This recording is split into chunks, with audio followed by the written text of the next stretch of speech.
set like it's your goddamn playground. I like producer Walt. All right, we got you. We got you lots of lovers, Walt. We gave Walt his love, and I think we're ready to go. You ready to go? Yeah. I'm ready to go. We were just getting excited talking about what we're going to talk about. I think we're going to have a pretty cool episode here. For sure. I got plenty. You got notes? Plenty. I got knowledge. I have an outline, essentially. No real notes.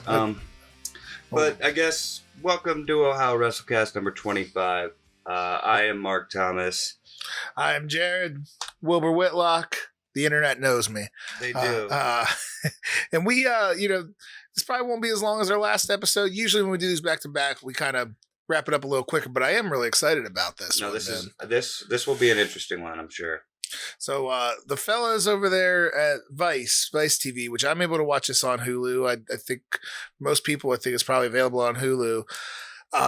Created a series called The Dark Side of the Ring, and that premiered 2 years ago. The first season, and we were talking about, and it's a very well shot docu-series. It's incredibly well produced, and we'll get into specifics. But they'll tell the stories of some of your more infamous stories in wrestling. Some you probably know about. Some are definitely new to us, and they present it in a really well done way. They get people who were there, anybody who can comment on it. And then if they talk about certain wrestlers, they'll interview members of his family. The families have been very willing and giving with their interviews and inside sources. But it premiered 2 years ago. Did you watch it from the get-go, or have you kind of caught up? I don't know exactly when it started or how soon I saw my first episode of it, but somebody told me about it, and then like they would put full episodes on YouTube. Okay.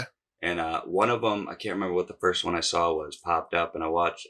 No, first one I saw was the Macho Man and Elizabeth's story, which might have been the first episode. I think it might be. I know it's definitely the first season, and it's one of the first couple. That's the first one I saw, and I saw it on YouTube. Okay. Full episode that they put on there. Forget what. And so I don't quite know if that was right when it started or if I jumped on later, but it was within the first season. Okay. And you being a guy who really appreciates, productions and the value. And so that probably what captivated you is like anybody can put up a video talking about the Macho Man and Liz. Everybody knows a lot of the stories, but you look at it, you're like, well, this is well done. This is different. Yeah. Oh, Dark Side of the Ring. Yeah. Dark Side of the Ring. Absolutely. So it's so that probably grabbed you. Oh, for sure. The production value on it is top notch. I will say the one thing that is a constant with them, and I don't know. I guess it's cool that they do something to fill the space of the visuals, but they always have the recreations. Those are cool, and they're always like really like almost like silhouettes of. Yeah, they never have like a close up to look just like. Yeah, it would be like, oh, this guy doesn't look like him. But imagine if they turn the lights on, it looks like complete like B-movie garbage. Yeah, they make it a hazy sort of, But the silhouette's perfect. So not even as cheesy as like the Unsolved Mysteries, like, reenactments or anything like that. It's meant to just kind of give you a visual image of what the person's talking about at the time. It's in slow-mo. It's very... Sometimes I like it. Sometimes I don't. I'm not a huge fan of it. But you can tell that like they exaggerate like hair and body size and movement and stuff because of the silhouette, so you can tell who's who in the silhouette and shit. So you can tell it's very campy. Yeah, but like it fits. It does fit. It fills the space of them instead of just watching that person talk. Well, yeah, and just the style of it. Right, it just fits right in. It's campy as it is. It looks really good. Yeah. So we talked about the first season. They had Macho Man and Liz, and again, a lot of people know some of the stories from bits and pieces. And I know they did the Montreal Screwjob early, in season one. And for me, I'm like, I've heard enough about that where I'm like, this doesn't really interest me. The one that got me on season one was the Bruiser Brody episode. Bruiser Brody was a great episode. And as I think he died in 88, he was murdered in 88, if I'm not mistaken. So again, I'm 4, you're just barely born. Yeah. So it's not like we remember that growing up. You probably heard about it along the way. You get into the internet era of wrestling and people talk about Bruiser Brody. Mick Foley had Brody as an influence. Like a lot of guys did.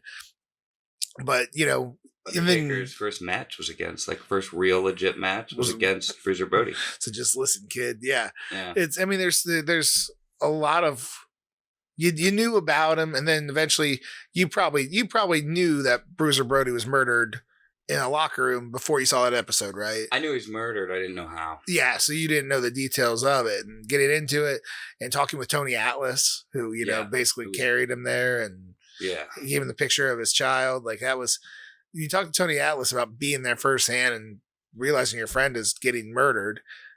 That, I mean, that hits you, and that's where you're like, okay, this is something different. This is very well produced. They're talking to his wife, to Brody's wife. Yeah. So you get not only the what's the word I'm looking for? I can't believe I'm lost for words. The perspective of the wrestlers that were there, but you also get the perspective of his family, and then other historians talking about who Brody was and what he meant to wrestling, and in that one, I go, okay, this is cool. Yeah. That's also cool because it was pre WWF owning wrestling era. It was territory era period. So, like, it was untainted by Vince. You know what I mean? And even if you only learned a little nugget about that aspect of wrestling, you're learning something. Yeah. And a lot of people don't know about that stuff. My buddy and friend of the show, James Mounts, only friend of the show, not a friend in real life. He's an asshole. No, love Mounts. He's a huge Bruiser Brody fan. Huge Bruiser Brody fan. And of course, me being a real life heel, sometimes we'll talk about how he sucked and he was, you know, he's just a world class wrestling version of the Ultimate Warrior, all entrance, and he didn't sell for anybody. He went out there and beat people up. Like, he was stiff as hell. And James will tell you, like, as a kid, like, no, I'd be terrified. Here's this guy, man running around, you know, swinging a chain around. He looks like a ginormous, real life terrifying. And so it's cool when you know, like, I didn't know how over he was. I didn't know, and then that he would be very cautious of losing it all, because his bookings in Japan were so good, like, that it didn't, like, because they covered it in their newspapers and magazines as real sport more than not. Yeah. So even if Bruiser Brody loses to Mark Thomas in Dallas, Texas, nobody in Japan's going to see it, but it would get covered in the magazines. Yes. And so when he went back over there, his star had faded. They had to, because they would always take pictures too. So there could have been pictures of him being pinned because it ruined his money. But so that's him as a career. It's not just, what am I doing for the WWF today? That was his career. So I'm going to go here and do this with this guy, and then I'll go here and do this with that guy, and then I'll go to Japan. And he was controlling his own narrative and business. And eventually made his way down to Mexico, where he met his end. Puerto Rico. Yep. It's Puerto Rico. It wasn't Mexico. Oh, okay. Yeah. It was. I'm racist. But no, it was Puerto Rico, and there was a territory that most of the boys liked wrestling in because they got good paydays, and you could hang out on the beach, and they like being there. And you know, again, watch all these episodes if you are interested in what we're talking about and you haven't seen it. You know, that's definitely one I would. We're gonna say some of the ones that we liked and ones that we don't. This is one that was really good. Yeah. But nobody knows exactly what happened, and then it wasn't going to be a hit piece on Brody, but by almost all accounts, he was kind of a bully and kind of an asshole. Yeah. So there was a shower meeting between the booker, whose name was the Invader One, and Brody, and you know, Invader's going to claim it was self-defense, but by all accounts, it wasn't. He pulled a knife and stabbed him in the shower and left him to die, and he got away with it too. I mean, he's in the shower. He's naked, essentially, and the other guy has a knife. I don't know how it can't be self-defense. Yeah.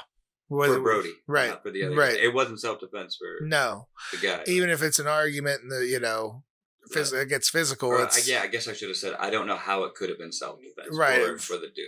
Right, but in Puerto Rico with the very loose and crooked government they had down there, and so he basically got away with murder. It's for sure. It's a hell of a story, even if you don't like pro wrestling. If you tell somebody that, like, this is these characters, this is how this happened, and this is how it was resolved, you're like, fuck, that's a story. Yeah, absolutely. Like, you couldn't write that. No, not at all. Do you have any of the earlier episodes that were we'll get to this season because it's more fresh in our brain, but I think if I still do, I'm I have it pulled up here, so we have a reference point for episodes and shit. Okay. So we'll go to season 1 so we can. Yeah. So yeah, it was Macho Liz. Macho Screwjob was the second. The Killing of Bridget Brody was 3. And the Von Erichs is I watched the whole World Class DVD, the Triumph and Tragedy of World Class Championship Wrestling, WWE made. Yeah. So I was pretty familiar with the Von Erich stories, but I watched it. I wasn't. Like that was a time period that was very unknown to me. So that was actually probably one of my top 5. I was Von Erich was, and it was really emotional and sad. And they were like the Kennedys of wrestling. Oh God, yeah. Yeah, they were. They were untouchable in Dallas. And like you just felt for that last brother. I can't remember his name. Kevin's the last remaining one. Dude, you felt for him so hard. And like when they showed him like going back to the ring for the first time with the Sons or whatever, and them winning the match, and them just like he was so like happy, and they were just hugging each other. Like I almost wanted to cry watching. Which again, when they say this is what's great about the show. When they say Dark Side of the Ring, now there's some stories where you can't put a positive spin on it. No, Bruiser Brody, you can't really put a positive spin on that. Like, but the Von Erichs and all the tragedies that occurred to them, they still make it kind of about Kevin's story, ultimately, and where. Hey, he's had all this stuff happen to him, but he's still there for his boys, and they try their best to put a positive spin on things when they can. And when I want to see those other two, when we get to Benoit, that's going to be one of the main ones to talk about. But just so we know, Gino Hernandez was interesting. That's one of the few though I didn't rewatch. Okay, because like it was interesting, but like it didn't catch me as much. Well, it did a good job of talking about a guy again that was before our time, and he died before our time. But James as well, who's a little bit older and grew up on Texas wrestling.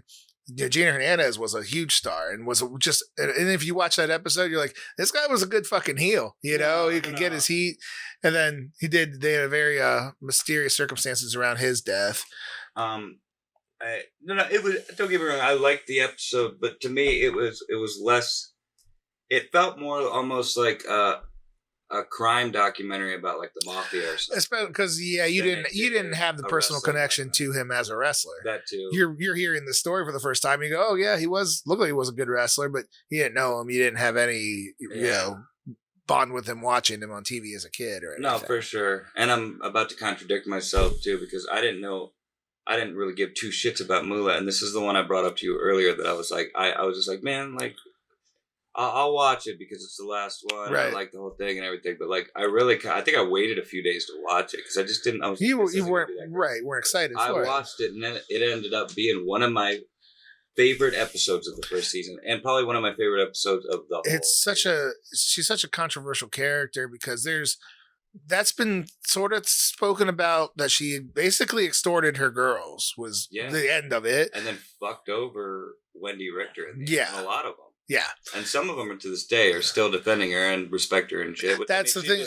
Others that will defend her, even like within like the WWE, like on Bruce Pritchard's podcast, it's like what happened behind closed doors, he can't speak to. He wasn't there. But it said as far as, these girls would say, oh, well, Moolah would make us wrestle, but then took all of our money. And they said, those are contracts those girls signed.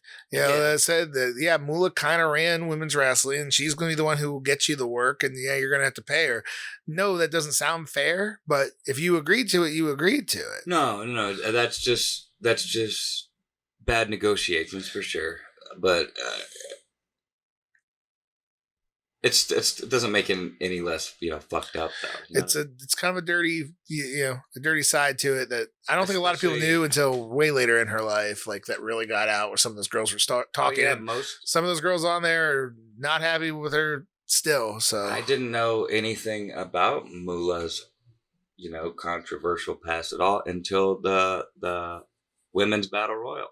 Yeah, a couple years and then they canceled. They tried to name it they didn't cancel. They still did it, but they changed the name. Right, they took Moolah's name off of it. But I had no idea. You know what I mean? She was like so controversial. Well, and I do think now this came out like a year or two later with the Me Too movement and everything like that, where it's bringing more of a light to how some of that shit can really fuck you up, where it's not just, we don't even, 5 years ago, we looked at it, we're like, well, no, that wasn't right. But it's just kind of how things were. And and you kind of turn a blind eye, like when you say, "Oh, she's a great wrestler," and so now it's like, no, we shouldn't talk about her, like to name a battle royal after her. And it's WWE protecting their own asses again. How much is or isn't true, we'll probably never know. But the story that nobody knew is available on season 1. So. No, yeah, absolutely. And since you brought it up, that's something I really, really appreciate about the show is that it's not affiliated with WWE whatsoever. So you're getting real shit here. You're getting the story from people that aren't going to hold back. Some of it might be, pretty opinionated and not so factual, but that's just, you're getting the way they truly feel about it. And their side of the story, as opposed to WWE probably would have cut it, chopped it, washed it. WWE washed it. You know what I mean? WWE can control their own history because they own it all. They won. But this not being controlled by WWE really works in its favor. Now, what's interesting is like Bruce Pritchard was on the first season. He's not on now because he's hired by the company again. And most guys don't go out of their way to slam Vince in the WWE, with the exception of the Owen Hart episode. But it's definitely never portraying WWF, WWE in a positive light either. You can kind of feel like it's, which, hey, Vince McMahon is behind a lot of these dark side stories, like we'll see in the Jimmy Snuka episode and stuff. Yeah. So it's interesting that I hope it doesn't lean too heavy into, well, Vince and the WWF are monsters, because I don't really want to hear that story. I want to hear these individual ones. But you're right, it's not WWE would never do anything about Jimmy Snuka like they did. Because that's not the story of the guy they want to tell. No, they wouldn't have done the way they did the Montreal Screwjob, the way they did. They wouldn't have. They just can't talk about Benoit, which is smart business on their part. There's no reason for them to promote. That would have never been. This guy was here. I understand that, but actually, I think the only one they would have done something on in the first season was maybe the Von Erichs. Yeah, they've done their own piece in the, but even they might have went. They didn't just because, right? Just because it wasn't, they weren't involved. But I don't think they were really involved at all either. No. So they would have no part in that. No. Let's hit season 2. Let's talk about what we're going to see, because we'll knock the first one out because it's going to be the heaviest and and probably the one we talk about the longest. That Benoit episode was a tough watch, man. Yeah, part 1 and a part 2. Tough in a good way, but it's a tough watch. Yeah, it was. It deserved a part 1 and part 2. They did it well. They did a good job of staying right down the middle when it came to not overpraising him or. They talked about him being an amazing wrestler because he was an amazing wrestler. No, that's what I'm saying. They didn't just smear him, and they didn't want to make it seem like at the beginning of his relationship with Nancy, like they didn't play it out like he was always an abusive asshole, drug induced asshole. They focused a ton on Eddie. They threw Chris Nowinski in there too to talk about the brain, but they focused a lot on Eddie Guerrero. The story was good, of Vicky saying Eddie himself deserves his own episode. Eddie deserves his own, but I don't think he want to portray it as dark, even though the WWE did do pretty good documentaries on him, and he talked about his own drug addictions, and he wasn't on drugs when he died. It was a heart attack. Yeah, it was cumulative of some of the stuff he'd done prior. Yeah, in his life, but it wasn't like he had a real dark ending. No, but remember they said that story where he was just crying in their bed and hugging Eddie's pillow, and like, we only seen Chris Benoit on TV in the time between late 05 and early 07 when Eddie and Chris died. Yeah. So we only seen Chris Benoit on TV being Chris Benoit, German suplexing and diving headbutting, and and so nobody knows if you see somebody as a TV character, you don't know how they are or aren't grieving. You have no idea. Yeah. And it seemed like he never stopped. According to the episode, he never stopped. He was never better. He was crying all throughout that memorial episode. Never over it. Yeah. Eddie is what lit the fuse, I think. You know what I mean? Yeah. It was just burning until that point. And we don't need to break down the whole episode. And of course, everybody knows the tragedy. And if you don't, it's that they do a good job of. Man, it was a tough watch when they showed the police photos of the house and like the kids' room, and I'm glad they didn't show. They didn't show bodies, but they showed the bedroom and everything. And man, terrible, terrible tragedy, but it even got more real by seeing that, which was the reenactments too. Like when you saw, I'm pretty sure they did a reenactment of this, but the cop entering in and she wasn't sure if Benoit was alive or dead because he was hung by his weight thing and he was up in the air. And I think it was a girl. She pulled out her gun and was like freeze, police or whatever, and they didn't move, and the good dude's like, he's dead. Yeah. You know what I mean? But like that reenactment was, he felt it. You saw him in like the distance. Yeah. And it was. Yeah, again, they do that kind of grainy footage to. It was, but even with that, you could just talk about the terrible, and you have, not an easy, but you have two episodes of TV. It's not really that hard to do. They focus so much on his oldest son, David Benoit, and the fact that his perspective from it. That Nancy wasn't his mother, but treated it as such, and his brother and his dad all gone on the same day, and then Nancy's sister was featured heavily to the point where they both met up to go to a wrestling show later via Jericho. So they really, you got 2 episodes of it. Everybody knows what happened. But the build up, the first one is basically the build up to it, and the second is the incident and kind of the first one's kind of the like aftermath. The highlight the story of him and Eddie. Second one is the tragedy, and then the aftermath, which shows his other son doing his best to persevere, and it makes you get some smidgen of feeling good out of it. That this other kid who's could have. Who knows where his life would have taken him? It didn't destroy him. And you couldn't blame him. Yeah. And he's doing okay. For sure. He looks just fucking like him. He does. Like if he bulked up, he'd look just like he really does. Speaking of, we'll probably get on that, but Brian Pillman Jr. looks just like his fucking dad. Well, since we've been doing them chronologically, but I will say, I guess we can just tie in the Pillman story now because I think they did that in a similar light. Yeah, they did it. It was all talked about his career coming up. Talked about how things kind of went bad and why they went bad. But at the end of it made his son really the biggest baby face out of the whole thing because I think he is where he is right now in AEW. He just got signed up to like a full-time deal or whatever, I think, a month or so ago.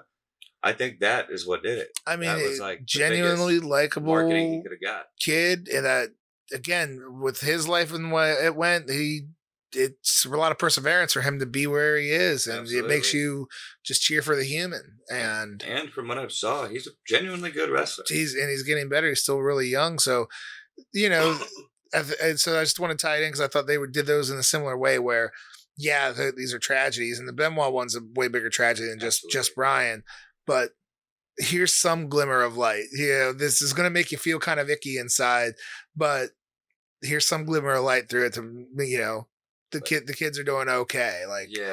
And so showing them as, great characters, man, because you're really happy that they ended up okay.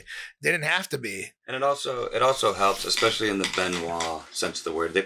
People aren't probably conflicted about how to feel about Brian Pillman, but I'm sure there are some people who are conflicted on how to feel about Chris Benoit. Yeah. And them leaving, David Benoit, or no, David's the one that died. No, Daniel died. And David leaving David alone, or in this part, you still have like a piece of, your favorite wrestler, if he was, you know what I mean, out there to follow and to still enjoy him for and through, you know what I mean? He's kind of a reason to still keep him in the ether. Yep. I agree with you. And I think it's a really well done production on their part. For sure. New Jack. New Jack's. This is one I was definitely like, well, you can't wait to watch this one. I mean, it's gonna sound bad, and if anybody who knows, see, this one wasn't like my favorite episode because I already knew most of this stuff, but yeah. But here it's gonna make us sound bad is hear all the stuff that New Jack did and how he was, which he passed this year as well. And then we go, New Jack was fucking awesome. There were times where I was like, man, fuck New Jack, but like. I mean, he's a legend. He is absolutely. I think so. And I was on a few shows with him. He was never anything but fucking cool and happy. Heard nothing but nice things about him. If you fuck with him, he's goes from 0 to 60 like that. I can't defend stabbing a dude 9 times. No, that guy was acting like an asshole in the ring. So if you throw some stiff ones, okay. Yeah. But he had a blade in his pocket and stabbed him right in the ring. Yeah, you can give him some receipts, but you don't. He hit Gypsy Joe in the head with a metal baseball bat. Just walloped him. The old guy? The old guy, yeah. Oh, dude, he did way more than that, but the mass transit with the blood, he didn't know he was a kid, and that kid was an asshole. Partly responsible. He's very much responsible. He lied. He's kind of a prick. Yeah. And I don't think New Jack knew that he was a kid. I think he thought he was the 18th of age to wrestle. Yeah. So, I don't know. As a little that old school me in the business, be like, yeah, that's kind of what happens, man. No, for sure. But New Jack was doing a lot of cocaine. I told Jeff, I was like, you got to watch it because he starts every story. So there I was, high on cocaine. Yep. Jack was awesome. And it did cover, something I knew, that his Smoky Mountain stuff and his promos, he was fucking good. And you couldn't do a promo like that now. He was. But he was great at his promos, man. See, that's the most, because I've seen the videos of him fucking up old dudes and little kids, young kids, and whatnot. But this one was super interesting to me because I didn't know a lot about him. This made me when I said there were times when I said fuck New Jack. Because he wasn't ever the guy having the best match on the show or anything like that. That wasn't what he was there for. But this made me, more endearing to him or whatever. I'm telling you, the way he was portrayed on there is the way he was. He's a likable guy. He's a guy you feel like you want to have a conversation with. For sure. Just don't piss him off. Don't piss him off. Yeah. Matt, Brawl for All. Remember that? 98? I do. I remember a lot more of it than I thought I did when I watched this episode. The thing that stuck out most to me, before I watched this, that I always remembered was Butterbean. Knocking up. Yeah, and I think that is what makes it such a big mistake altogether is that even though the concept isn't great to have shoot fighting and wrestling on a professional wrestling program, it's not great. But the ultimate thing that blew is that Bart Gunn, who's pictured here, won the whole thing. Yeah. Was legitimately knocking out bad dudes who nobody thought would. Everybody thought Steve Dr. Death Williams was geared for him. So you say, hey, out of all that, maybe, just maybe, we can make Bart Gunn, who was, he was with the Smoking Guns, and they weren't doing much with him, but he was big, good-looking dude, and now, you just showed he is a legitimate badass. He can knock these people out. Yeah, he put himself over just now. You could run with that, but no, they had him fight Butterbean for real. Of course, get knocked out in the minute and go. So the guy who's tougher than everybody of all the tough guys got knocked out by a guy that Vince McMahon would never hire. Yeah. Even though Butterbean is a legitimate bad motherfucker, he would never hire him. So all of it was for nothing. Absolutely nothing. Yeah, they completely ruined it. And guys got legitimately hurt a lot because they're beating the shit out of each other. Yeah. Didn't somebody get very concussed and it pretty much ruined their career? Dr. Death had his career ruined. He tore his groin and then Bart knocked him out. But other guys got hurt in it as well. And JPL got knocked out. Yeah, there's a rumor that it was created just so Vince Russo could have JBL get knocked out. I believe that. I believe it's probably 75%. I'm not a Vince Russo fan. I think no. I mean, he had his moments, I'm sure, but he's just an arrogant. Well, some of the talking heads that they had on there with Russo, saying something, then Cornette saying something back because he hates him. Dude, Cornette's one of my. Every time I see Cornette in an episode, I'm like, sweet. I wouldn't say by any means it's the darkest or the best story, but for pure entertainment, that one's up there. It's a good watch. Want to scroll down a little? Yeah. We got Jimmy Snuka and the Death of Nancy Argentina. That was always one that you heard of a little bit, Yeah, I never really knew how much was true, or you know what I mean, what the real story was. What the real story was, and then all that is now is 1980. I think it was 3. Just how they handled shit, because there's no way he would have gotten away with that today. No, and now the only reason he did is because he's basically senile. He's not all there, and he's so old now. Well, he passed. Yeah, but I forgot he did. Yeah, he died. But when they were charging him again, they convicted him 5 years ago. Yeah, they convicted him right before he passed. And they basically just released him because he was going to die. He was going to die, and his cognitive. It's so wild though, where you see she didn't fall down and hit her head. It didn't happen. He probably beat the snot out of her and passed away later. Yeah. So at the very least, it's going to be like a manslaughter charge. Absolutely. You know, there's no way you get away with it today. They had him playing dumb on the court stand, being like, "Well, I don't speak English," which we all knew he did. He did. He couldn't read or write. That was actually the truth. But and Vince McMahon, the influence and bad police, and it got him away with murder. I mean, almost literally. It was a sign of the times for sure. Something, there's no way he gets away with that today. I'll tell you, one of the ones that was one of the more boring ones, I think, was the assassination of Dino Bravo. Dino Bravo, yeah, that was another kind of... He bored me when I was a kid watching him anyway. It just felt like a mob documentary. Yep, exactly. That's what it was. I mean, they talked a little bit of his coming up in Montreal, and he was a very big star. Yeah, but that's really the only thing they had to do. Yeah, I think that's it. His wrestling career itself just wasn't that interesting. It was more about his outside dealing. And so now you got a guy who's not that interesting that got caught up in the mafia and was murdered. Exactly. Yeah, so it wasn't my most interesting one. David Schultz was a pretty cool one though. Yeah, this is probably up there in the top ones for me. This is a very I don't even know how to describe it. It's not really a pivotal moment. It was because it exposed the business a lot. But it was. I guess it was a very pivotal. Well, another word. The story of, infamous maybe, but the story of him slapping John Stossel in 2020, again, was something that everybody knew. But they put you in the perspective of what wrestling was, how wrestling was portrayed then. Because again, David Schultz was before our era, and you know why. You never heard of him, even though he was a big star in 84, 85. He was canceled. Yes, he was canceled. He was canceled. They didn't, and you get to know the man, which he seems very content with his life and everything. Still looks kind of scary. Dude, he seems cool as hell. Yeah. He's older now, but he's basically the same dude. He was a bounty hunter for a while. Yeah. But he basically said he was instructed by Vince to not let him make the business look bad. He didn't. He slapped the shit out of the reporter for calling him fake twice. And I don't blame him. John Stossel to this day is a total dick. Oh, and he was a heel of all heels. The last thing he sends is in the episode is anything you'd like to say to David Schultz to this day. He's like, yeah, fuck you, or what's his name? David Schultz. It's like, yeah, fuck you, David. And that's how they end the fucking episode. Yeah, but he also bragged about how much money he got out of the whole deal. Not only that, but he talked about how he played it up. And he was like, yeah, I had pain until I got paid, and the pain slowly went away. Yeah.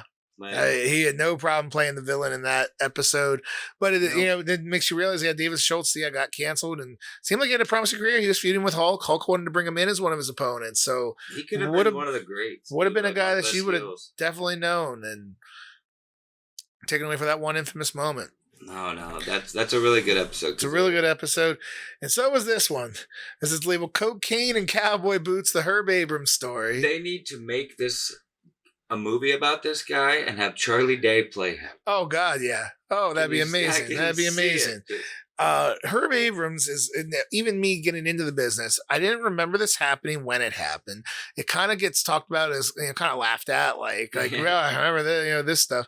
I'd never seen any of the footage until seeing this episode. But you always heard that he was an eclectic guy. I never heard a damn thing. This is the first time I ever heard anything about this guy. Well, for me, this the name. Again, not seeing the pictures or seeing the videos. Herb Abrams. It's like, so it's some older guy. No, he was a younger lunatic. He was a con man. He was what Paul Heyman pretended to be for real. Mm-hmm. And I'm not saying Paul Heyman was probably really that way, but he turned it up to 11. This guy was that at 11 already, and he turned it up to 20. Oh, God, He didn't turn it up. He just was there. He just was there. It's a fascinating story. I mean, as Herb Abrams, yeah, dude, just who he was, what he wanted to do. I mean, he was a fan that didn't have as much money as he said he did, but he did have some money and was just the skill, did nothing, was just I'm going to make a wrestling promotion. It's going to be huge. And they mentioned they had the MGM Grand in Las Vegas. So what was it, 200 people or something in the 20,000 seat arena? Wild, just a wild story, wild dude. Yeah, this one deserves a rewatch. This is one that I think I might rewatch. Yeah, I might rewatch it too. But I remember quite a bit. But you're constantly entertained the whole time. I mean, Constantly entertained. It's one of those things that you wouldn't believe it if somebody just told you. No, it's a character that you can't write. No. And we got the last two. And then we still got season 3. Because the last two of this season was the last ride of the Road Warriors. I told you, I actually I watched it and I fell asleep, so I tried to rewatch it and I fell asleep again. Yeah, I don't know when this originally aired, but it was at least like a year or two ago. Yeah. I think. I didn't watch it at all until a week ago. Yeah. And I mean, it was enjoyable, but it's not that I didn't know anything that they told me in there, because there's a lot of stuff I didn't know. Yeah.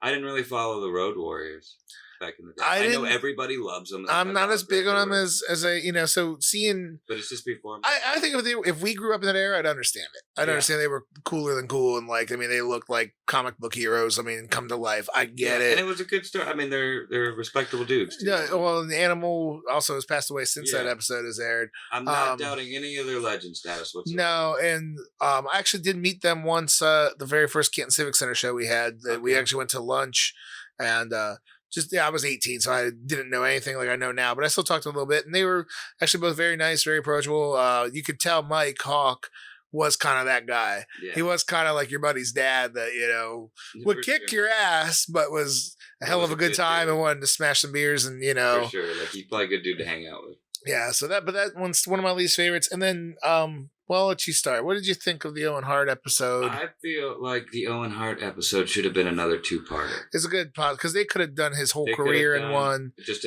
a whole story of Owen Hart, and then talked about the tragedy, and then made the second one all about the tragedy, and then how the family has coped. Which again, I actually only watched that recently. I didn't watch it when it first came because I didn't really want to watch it. We know what happened. Yeah, but I was very eager to watch it. Okay. Especially when I heard that they were making an Owen Hart episode, I was like, which one is it? I was like, of course it's the fucking last one. But this, I was there for this. Any of the ones that are about something, I watched that pay-per-view. Yeah. I saw it go down like everybody else did when they were watching. So this was very interesting. I think it's an interesting perspective, and neither one of us are wrong, of course, but you were like, no, I want to see more about this because I remember it. Yeah. I was more interested in I don't know what happened with David Schultz. I know that slap, but boy, his story was all new to me. Now, what I will say, so of course, this one definitely did not portray the WF in a positive light, and I don't think they deserve to be portrayed in a positive light. Yeah, this is one of those ones that if all that is true, that they basically half-assed that clip and everything like that, which I'm assuming to be true, no, it's awful, man. His blood's on their hands for that, because that's some bullshit. And they should have stopped the event. People probably disagree with me on that, but you eat the cost for refunds, man. And if you're mad, you're a fan, you're mad. We came out here, we parked. I mean, you get them some complimentary tickets. You do whatever you can, but you eat all the losses. If it was any other situation, it would have been called off. There would have been an investigation. The police would have been involved. It's not, and I don't know.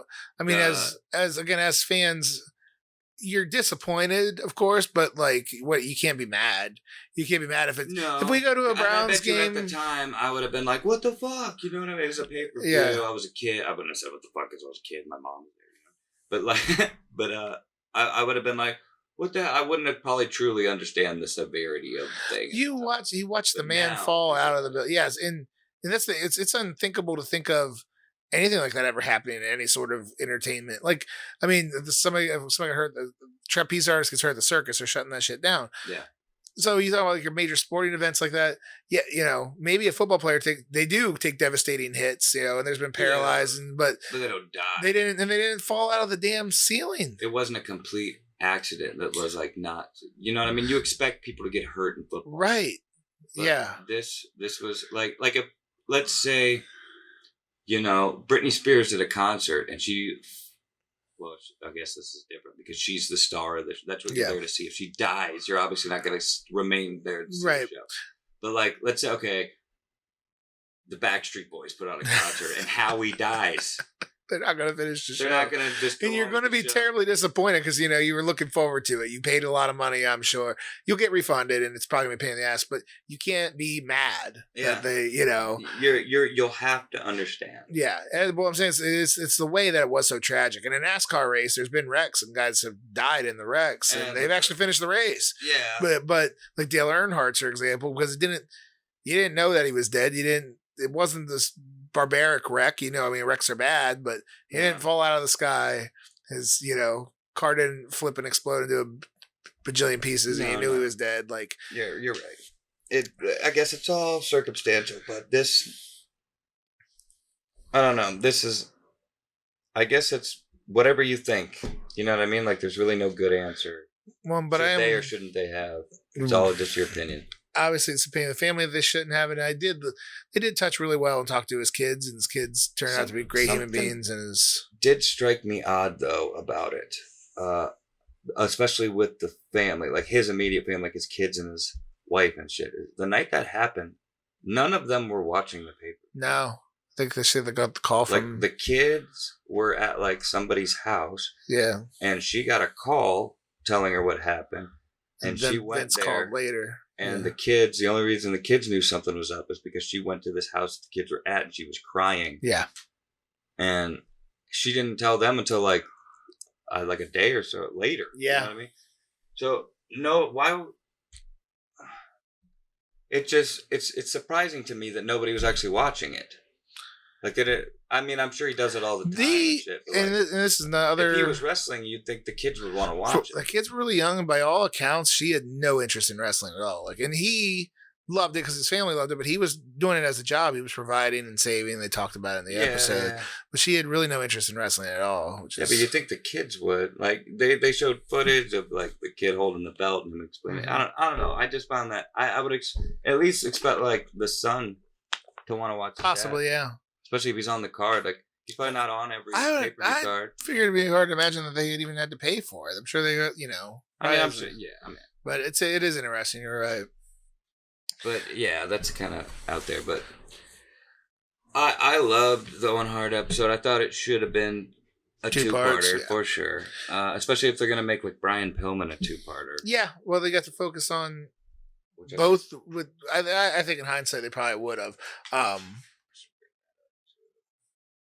No, you're fine. They don't have season 3 listed yet. Oh, okay. So I have to go to the. You got it.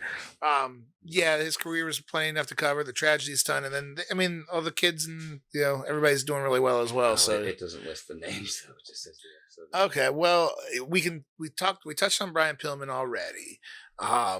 Let's go ahead.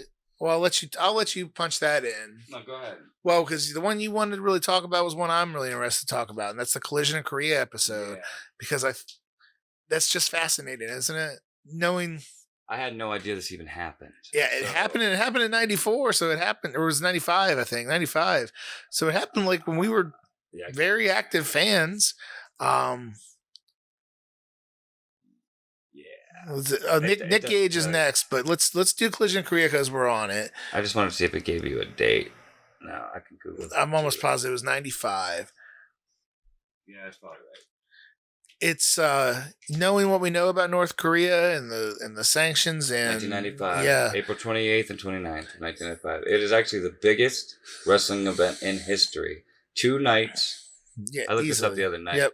355,000 total. Day 1 was 165 and day 2 was 190. And then you watch it and you realize that it wasn't that they were paying fans excited to see wrestling. No. They were all forced to be there. Did not give a single shit about anything. It's almost like they didn't even understand what they were watching until Antonio Inoki came. Inoki and Flair, yeah. Which is fascinating. They didn't know. I mean, they didn't know because in North Korea, it's not like we know what North Korea is. You whatever TV stations you got as a normal citizen is just going to be North Korean propaganda stations. They don't. Even if it was available, they're not getting channels with professional wrestling. They're not getting entertainment that isn't provided by the North Korean government. They're pretty much just watching constant propaganda. News is pretty much the only thing they can watch, and it's all propaganda. Yeah. Yeah, North Korean news, them telling you what you want to know. Yeah. But they all got forced into the giant stadium in Pyongyang. And But they, when they said when that crowd did come alive, it was robots coming alive, and like it was an amazing. Scott Norton talked about how it was an amazing feeling once they actually did get into it. Yeah, Ric Flair versus Antonio Inoki. They loved watching Ric Flair get his ass beat. Yeah, and one of the best parts of the episode too is when Ric Flair. I think they flew to Canada right after that. he got out. He was on like a $5,000. If it was in Japan, but yeah, that's what it was. Got down on the ground in a $5,000 suit or $6,000, whatever it was, and kissed the fucking ground. Being glad to be home. What a Ric Flair move. We don't need to talk about the whole thing, but again, watch it. It's extremely watch it. It's just the story of the culture more so than the pro wrestling. I mean, they have the stories of Hulk and Scorpio getting into a fight that Scorpio tells. They have Eric Bischoff's perspective on it's really interesting. Bischoff going for a jog, and they're looking at it like noticed. Yeah, it's a crazy story. Yeah. Everybody looked at him like he was a monster. Godzilla walking down the street. But and there is an accompanying piece. Eric Bischoff's podcast, 83 Weeks, has probably about a full 2-hour episode from Eric's and putting it together, and then his perspective of being there. So I'm definitely gonna have to listen. Yeah, it's great. So we'll go back one. And what did you watch the episode about Nick fucking Gage? I did. That was one that I actually found pretty interesting too. And then all of a sudden, see, that helped him too because now he's popped up in AEW. He's popped up in AEW, and they actually lost the sponsorship. The Domino's thing because of the pizza cutter. As they should. It was bad timing on their part because they were literally running a Domino's. Well, you take the chance of you're going to have a death match with that sort of graphic violence with to that it. Guy. You're going to run the chance of pissing some sponsors off because these are corporate sponsors. They don't sponsor AEW. They sponsor Turner. You know what I mean? They're buying the TNT time slot. So TNT is now losing money on this, and they go, for what? What the fuck did you do? Yeah. How do you feel? Now, listen, Nick Gage, I never actually have met him, but I've known plenty that have, and he's actually a pretty easygoing guy. And I think he actually has a ton of charisma. I mean, real life charisma. Okay. But what do you think about his persona in deathmatch wrestling as a whole? I mean, I think I don't have a problem with deathmatch wrestling as long as you guys are looking out for each other. You know what I mean? Like, you're not a crazy person. And it seems like sometimes, they get a little crazy. Like, shit's going to happen. The David Arquette thing seemed a little crazy when they get the light tube in his armpit and nearly died. Like, well, that shit can happen. That wasn't the guy did that to him, but. No. And it was kind of an accident, the David Arquette thing. But I think if you're going to go into a death match, you need to understand what you're getting yourself into. So Unless you're just a dummy, you should expect shit like this to happen. So I mean, I have mad respect for people who do it. I wouldn't want to do it. No, that's wild. And I mean, I got some friends that have transitioned really into doing it because there is definitely a niche for it. And it's not even really my thing. I can get down with it. Like I know Toby Klein and Necro Butcher. Yeah. A long saga with that. And Necro Butcher was even in the movie The Wrestler. Yeah, he was. And so, I mean, it has its place in wrestling. For sure, it's not going away. Even with the movie The Wrestler, I think it was the show. It's smaller, it's niche. I think AEW had a misstep doing that match. I think you probably turn more people off than you would get people interested in seeing it. And I think it hurt their brand. Yeah, they're trying to look like a major league player, and that doesn't look like major league player. No, even with Chris Jericho in it, but it is. And like, I can understand maybe doing that on a pay-per-view. Right. Now, I also, a pay-per-view would be completely different. Then you get your niche to be like, man, I don't know if I was going to pay, but I really want to see that. Yeah, like, I can't believe they're going to do that. That would make way more sense. I do think that, like, I love a good, I think WWE is too soft. I like a good blood feud when you got a match that two guys want to beat the shit out of each other and can't stand it no more, in a steel cage or with weapons or whatever. I'm fine. I like it. I want to feel it, man. Yeah. But violence for the sake of violence, no, it's not my favorite kind of wrestling. It's watching a good car crash. I mean, it's what it is. It's not that it's not entertaining. No, I have a similar way of looking at it. Like the way I see it is wrestling with color. Yeah. You know what I mean? Cutting yourself and shit like that. Normal wrestling matches like that are like an action movie. Yeah. The death match are a horror movie. Mm-hmm. You know what I mean? Like a vulgar, gory horror movie as opposed to a well done. You're seeing the same thing, but it means differently. The action movie is your two different genres. You're cheering. You want to cheer for this. You want to get behind them. The horror movie is the violence for the sake of violence, and a lot. So I mean, that's broad, but fucking Tarantino versus the whatever that Asian dude is, Justin Lin or whatever name, Justin something that makes Salt. Okay. Two different directors make this shit. You know what I mean? Yeah. Man, it makes a lot of sense. But with Nick Gage as a whole, like you see, he has a real charisma about him, which makes you almost wonder, like, could he do something? If he didn't do the death match, could he be a player? And it'd be interesting to see. What do we got left here? We got Becoming Warrior. We did Collision and Career. We threw Brian Pillman in there. Yeah. Last season. Becoming Warrior was talking to his first wife and kind of seeing who he was before he got the success that he had was interesting. Interesting take on the man. It's not so much.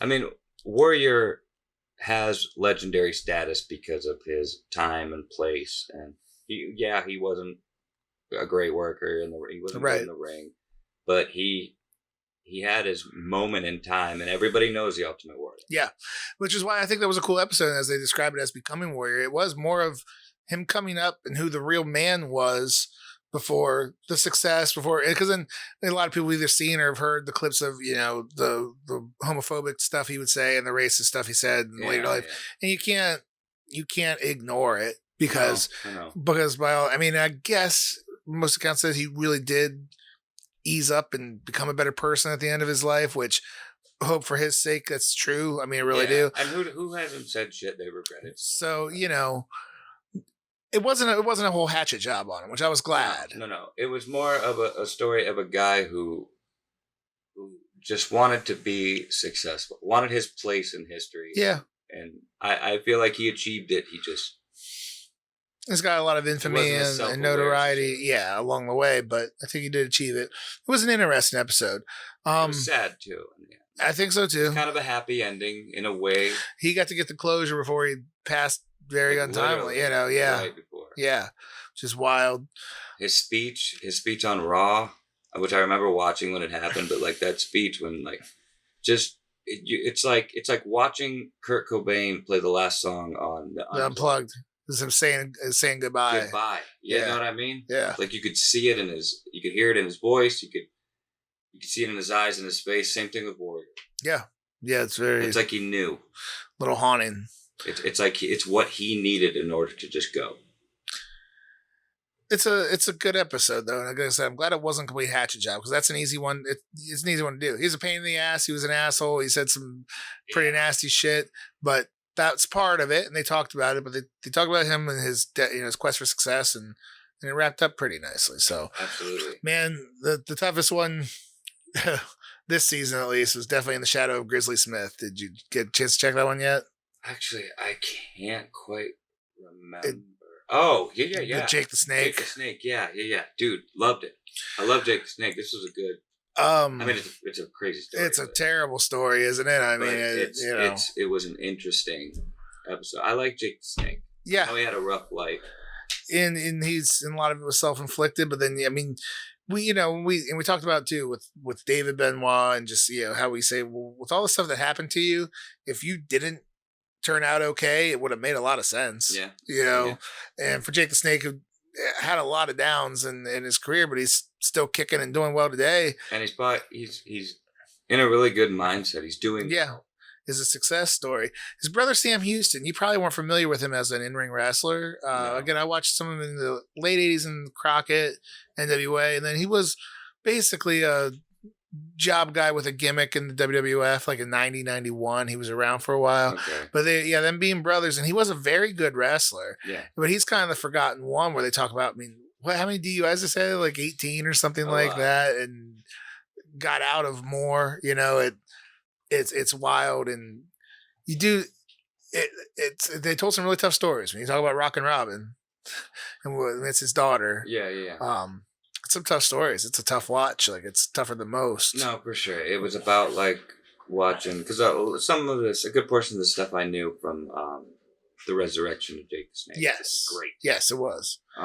They didn't go into as granular detail. No, but this was a good version of it. I think. Well, and Grizzly Smith wasn't a wrestler while we were around, but I've always heard he was like the booker for Mid-South. And he was fairly well regarded amongst the boys. They said like the boys kind of made the jokes about the, a different time, man. It's a different time. Yeah. But he still gets kind of fairly well regarded as, he was a good booker, and he was a mountain of a man, he had this character. That one was a hatchet job on him, and that one was rightfully so.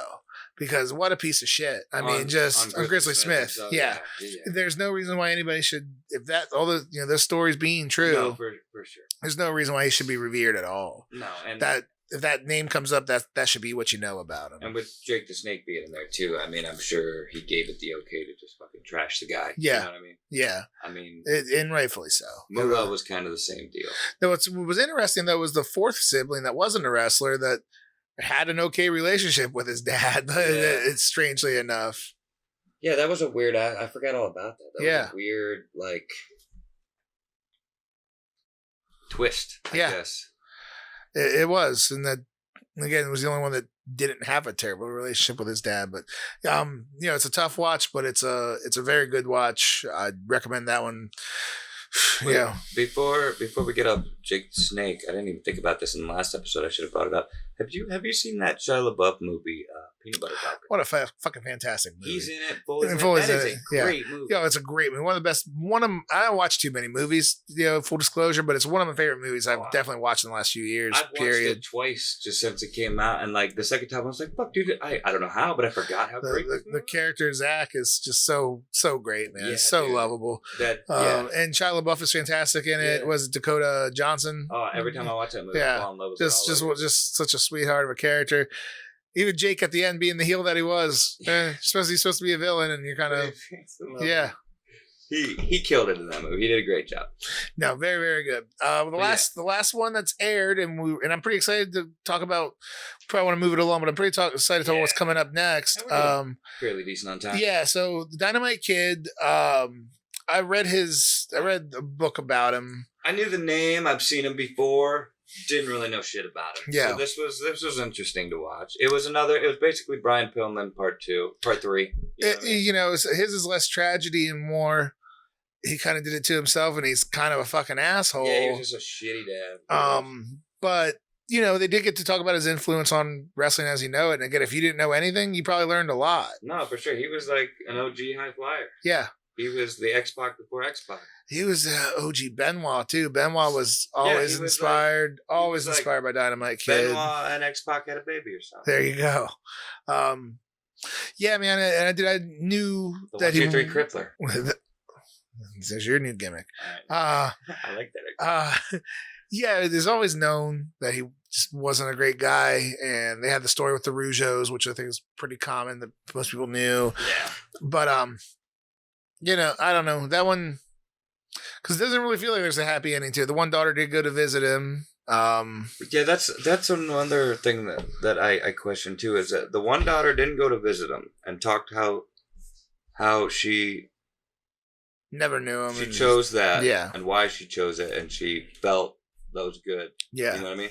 But then right before the episode ends, she says, there's nothing I want more than to be able to lay next to my dad and cuddle him again. I'm like, well, then why the fuck didn't you just go see him? You had the opportunity to do that. 10 minutes ago in this episode, you said that you were glad you didn't do it or that you didn't do it. Like, why didn't you just do it? Yeah, you got to imagine it's tough for those two girls growing up without their dad. And, and then they said that they didn't know any of the stories until she was on 2020 or one of the shows. Yeah. And they learned all about it at the time. So I'm an asshole judging. I don't know what I'm saying, but it just struck me as odd. Well, man, we went through all of them, and again, brief synopsis. We're big fans, and it's a lot of these you could enjoy without knowing anything about wrestling. So for sure, we got the second half of season 3 coming up, which though. I didn't realize was happening until like a few weeks ago. Anyway, but season 3 part 2 airs in September 2021. There's no official date yet, but they're saying September. So go read them off, and we'll talk. These are the upcoming episodes. The first one I can tell you're probably not going to know who this is. A lot of these I'm not really gonna know. Okay. And some of these are pretty vague too, but some of them you're pretty sure what they're going to be. I'm going to fill you in and on I don't know if some, these are the order in which they're coming out, but it probably is. Read them off the order you got them anyway. But Johnny K9, a.k.a. Bruiser Bedlam. All right, I can give you the brief on this. He's a very bad person. Okay. He doesn't have a ton of success. He was successful for Smoky Mountain. Jim Cornette used him. He was like an enhancement guy. He'll be in there for sure. He's an enhancement guy, but he's a big guy, well-built guy. And Cornette used him pretty well in Smoky Mountain. And he's involved in some violent crimes that we'll find out about. Oh, all right. I'm looking forward to that one. This one, I know what this one's about. Yeah. I know a little bit of the story, but it's going to be cool to probably get a real side of it, but the steroid trials. Because mostly what we've heard, which I'm a big something to wrestle with fan with Bruce Pritchard, but I mean, we heard with Jim Ross talking about it on his perspective, who's not in a position where he has to kiss Vince's ass, but we hear from the WWE perspective, but most people's perspective is that it was a lot of bullshit. I mean, it really, really was like not very often where Vince is going to be the babyface in a story, but by most accounts, it kind of was like this was bullshit. This was the government coming after him without any real evidence or issue. No, because I'm sure they were using steroids. At of course, they were, and Vince was probably fine with them using steroids, but I don't think they ever had anything where he actually distributed them. There was the Dr. Zahorian out of Hershey, PA, that was conspiracy or anything behind it. I don't think so either, but it will be. That being said, it'll be interesting to see how these guys show it and what other talking heads know about the situation. I mean, Cornette never kisses Vince's ass, and he's said he was there. He said it's bullshit. Ooh. No, I like Cornette. A lot of people hate on Cornette, but I like him because he's honest as hell. He tells you that's the way he sees it, and he's unapologetic about it. He's kind of a dick, but I mean, like, that's just. But he's authentic. Yeah, he's real. You can't argue. You can't hate on that. No. So we got Chris Kanyon. Chris Kanyon would be the next one. That's gonna be interesting. Don't really know much about it. Kanyon was, in WCW at in his heyday. Through the big time, he was the Mortis character, and but he had a pretty good run with WCW, and he is very, very, very like influential for like guys like Innovating Offense and stuff like that. Like in a guy who I think was one who basically worked with David Arquette on the set of the movie, so he was very trusted. And then if I saw him, I might remember when he passed. He was gay, and back then, especially, it wasn't like you could just go out there and be out with it. And I think most of his colleagues knew, but he still couldn't be out with it. And I know that helped lead to leading to his depression and eventual suicide. So I think having people who knew him and knew him well will be very interested to hear from him. No, that's interesting. That all rings a bell. All right, these next two are just letters. Yeah. And so I'm guessing they are wrestling promotions. They are. But the next one is FMW. And what later is XPW. And it's interesting. I'd almost think now they were two completely different organizations, but you'd figure I could almost see them doing just like a dual episode on both of them. FMW, I don't know much about except for that was the hardcore, the deathmatch promotion in Japan. Okay. Mike Awesome and Masato Tanaka came from there. FMW is the one, like, if you think about the one with C4 explosives and barbed wire and stuff like that, that's FMW. Oh, okay, so the stuff where you're seeing the the Japanese deathmatch, and then XPW is going to be interesting. Very interesting. That's next, but I kind of hope these aren't back to back. No, I think you can split them up because XPW was also a hardcore promotion. They built themselves up to be the rival of ECW. I bet you this will probably be a part 1 and 2. This will probably be like... I think so, because they were around at the same time. And they might have like a main title and then like a subtitle or something. But XPW was created by a porn producer. I think his name was Rob Black. Okay. And he's a very controversial dude too. He's not a good guy. And then there is a story where they were in LA for a show in 2000. And there was basically a brawl between their guys tried to take over the show, and the ECW guys came out and kicked the shit out of them. Like, oh, wow. So it's a thing. Cool. Yeah, so that would be an interesting one. I don't know a lot about. I know more about XPW than FMW, but there's definitely a dark side to XPW, and so FMW, I'll watch this whatever they talk about that and be interested to learn. Cool. The less we know, probably the better the show will be. Exactly. The next one is a name I've always had a problem saying the last name of, but I know who she is. Luna. I'm probably gonna murder this, but Vachon. You nailed it. 100%. Vachon. Okay, when I was a kid, French, for some reason I would say Vachon. Vachon. No, her dad was the butcher Vachon, and her uncle was Mad Dog Vachon. First time I ever saw French Canadian family, so you got that right. Vachon. I don't ever remember this lady in my life up until when I was a kid, and I had the Sega Genesis game. Yeah, you can play it. Yeah, you can play her. She was on. Yeah, she managed Bam Bam. Yep. She originally was with Shawn for a minute. She was who? With Shawn Michaels. When Sherry was a babyface, she was there to combat it. I would always team her up with Undertaker. They just looked similar to me. Luna's, I'm sure, going to have a story. There's a lot of people said that she was actually a very sweet person, but had a lot of demons, and so I'm looking forward to that one. I really am. I would like that we mentioned. I'd love to see one on Sherry as well, because I think Sherry was just an incredible character. She was beautiful too. Really was. I thought she was. They made her up to be scary and ugly, but she was like the Elvira of wrestling almost. But those early '90s runs, she was beautiful. Yeah. And you hit the last one. The last one, I'm definitely excited to hear about. It is the Plane Ride from Hell. I'm sure everybody knows some version of this. Yeah, and that's the thing we've heard. I think other people have told their stories on it, but to get a compilation of all the stories and.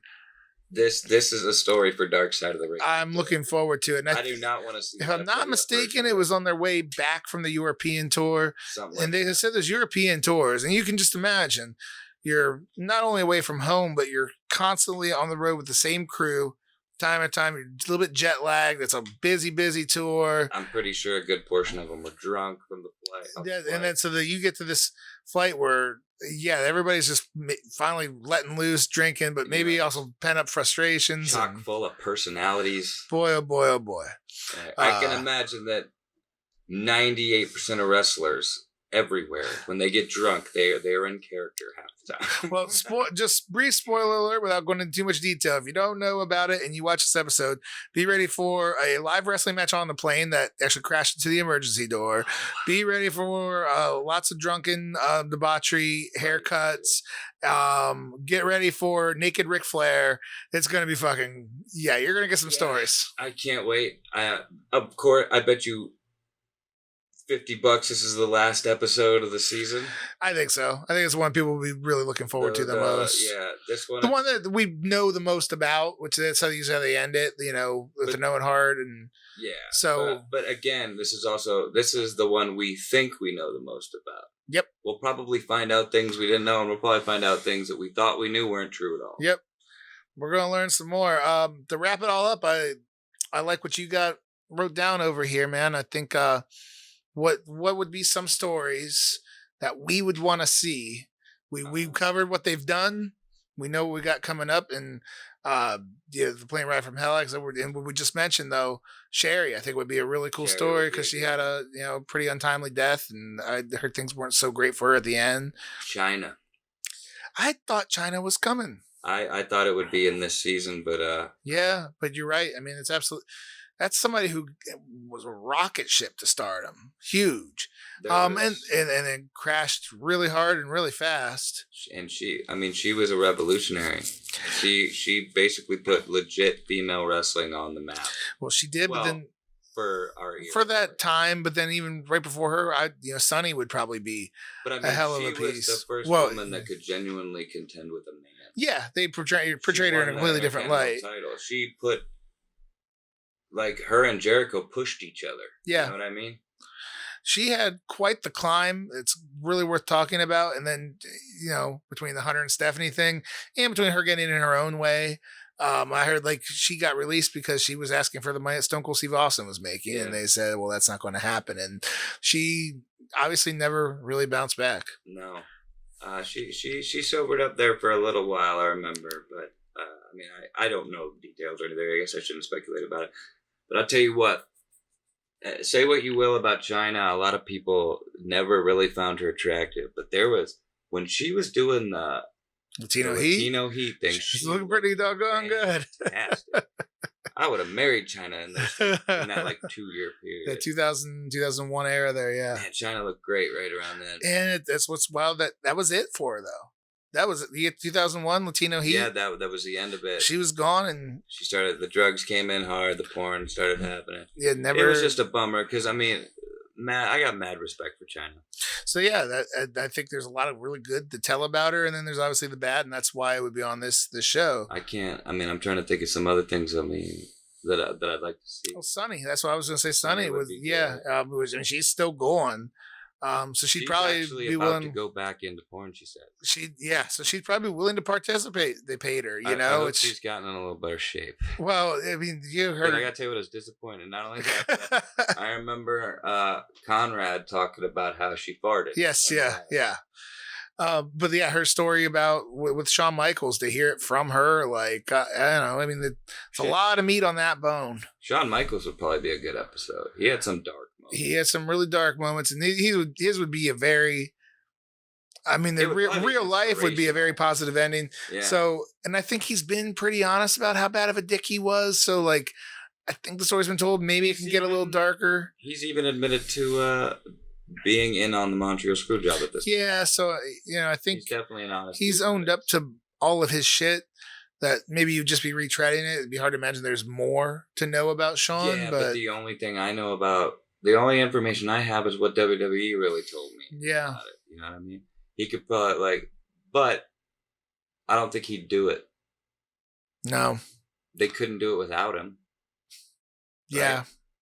Yeah, and I mean, they could, but then they're just letting the narrative be their own. Yeah, he wouldn't be allowed to do it. Or good one would be Scott Hall. And the drinking and the... Yeah, I think, Scott Hall has his own very big story to tell. And then now the WWE did a documentary on him as well. Yeah. So maybe now Hall also contributed on these projects. So to hear what other people had to deal with Hall, like Jericho's never been fond of talking about Hall. Like he said, like, I'm glad he's doing well, but he was a dick, so it'd be interesting to hear what Jericho has to say about it. I'll try to think of one more. Let me try to think of something classic. If you got something else, go ahead. I'm trying to think of something a little more classic that I think kind of gets skimmed over. Yeah.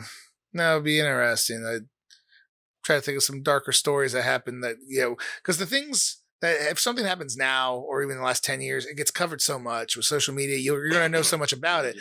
John Stossel getting slapped in 1985. Yeah. It's like, we knew it happened, but you don't know anything about it because not everything's been meticulously broke down until now.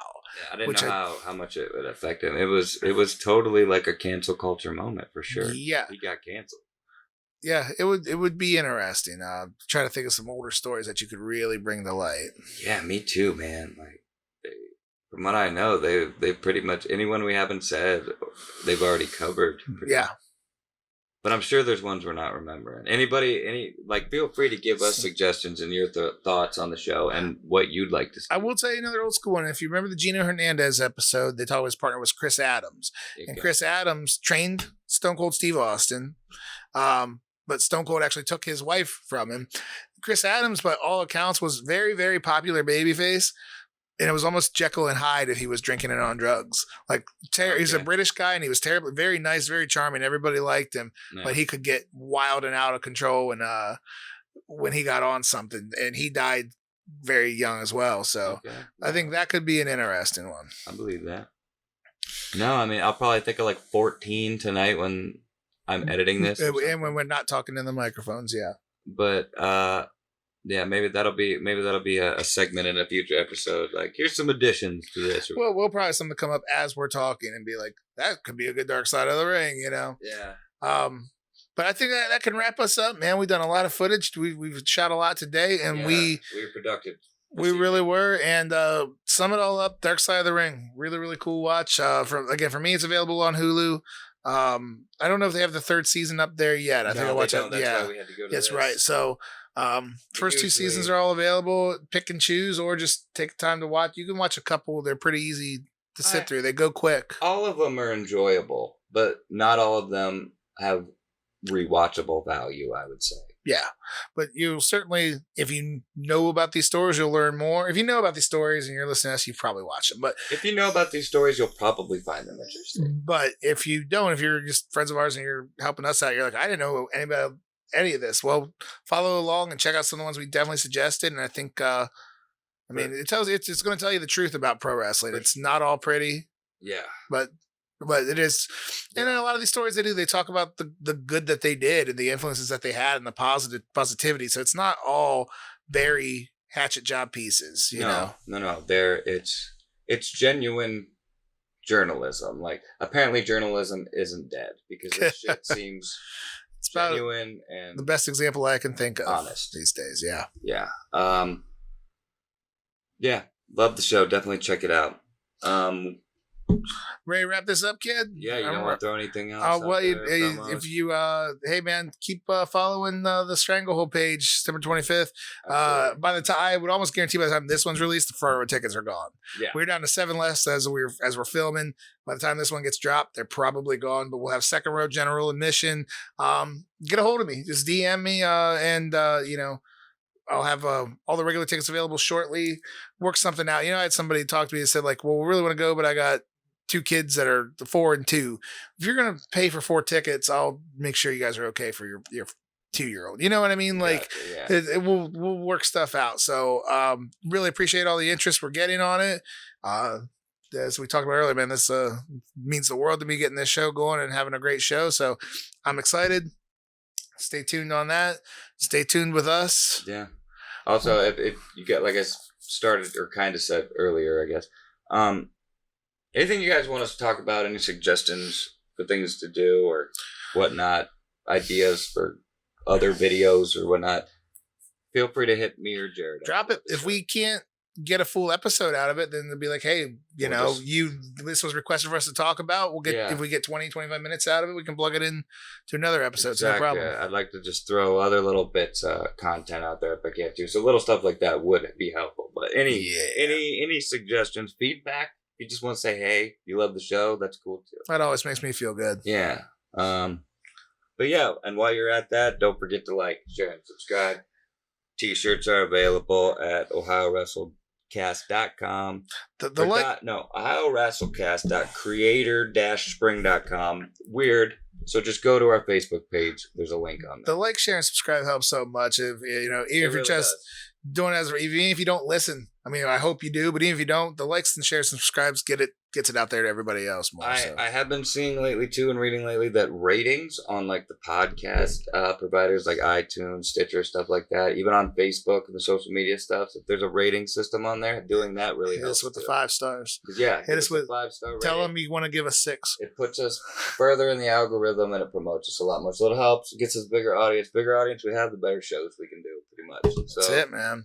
With that being said, you say with that being said. Yeah, well, with that said, I'm hungry. I want to go to the T-Bird to get a burger. That's not the sign off. That's not the sign off. Let's try it. Let's try it again. All right. And with that said, I'm hungry. Bye, Internet.